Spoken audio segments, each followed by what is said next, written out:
ఈ నెల 4వ తేదీ సాయంత్రం సుమారు 7:20 చిలకలూరిపేట బైపాస్లో జరిగిన రోడ్డు ప్రమాదంలో 4 విద్యార్థులు మృతి చెందిన విషయం తెలుసుకున్నా. వెంటనే నేను ఘటనా స్థలికి చేరుకుని వివరాలు పరిశీలించాను. ఈ ప్రమాదానికి ఆర్టీఓ శాఖకు ఎలాంటి సంబంధం లేదని పోలీసుల తనిఖీల్లో స్పష్టమైంది.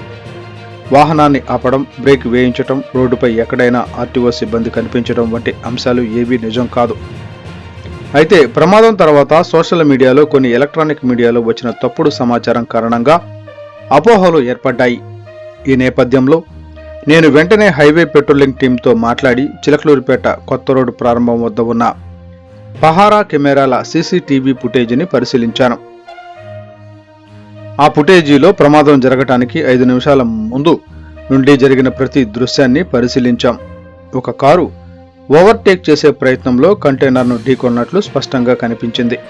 ఈ సంఘటనలో ఉన్న కారుకు చెందిన నంబర్ కూడా గుర్తించాం, TS08HY3158.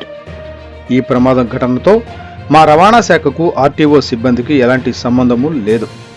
ప్రమాద స్థలంలో ఉన్నవారు కూడా మా శాఖకు చెందిన ఉద్యోగులు కారని పరిశీలనలో తేలింది.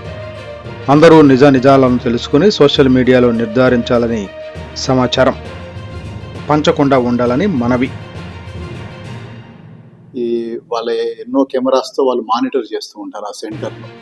నేను ఆ సెంటర్కి వెళ్ళి ఆ సెంటర్ ఇన్ఛార్జ్తో మాట్లాడి యాక్సిడెంట్ జరిగిన 5 నిమిషాల ముందు నుండి యాక్సిడెంట్ జరిగిన తర్వాత వాటికి కూడా అన్ని ఫుటేజెస్ అన్ని చూశాను. ఫుటేజెస్ అన్ని చూసినప్పుడు ఒక ఈ లారీని ఒక కారు ఓవర్టేక్ చేసి ముందుకెళ్ళి ఆపే ప్రయత్నం చేశారు. ఆ ఆపే కారు కూడా ఎక్స్ట్రీమ్ లెఫ్ట్కి వెళ్ళారు. ఈ లారీ కూడా లెఫ్ట్కి వెళ్తుంది. ఇది ఆపే క్రమంలో వెళ్తున్నప్పుడు ఈ కారు నంబర్ తెలిసింది ఏంటంటే TS08HY3158గా గుర్తించాము.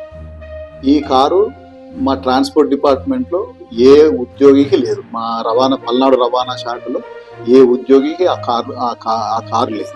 తర్వాత ఆ కారులో దిగిన వ్యక్తులు కూడా కెమెరాలో వాళ్ళ ఫేసెస్ చూసాం. వాళ్ళెవరు కూడా మా ఎంప్లాయీస్ కాదు. ఇది కొంచెం అందరూ గమనించాలని కోరుకుంటున్నాను.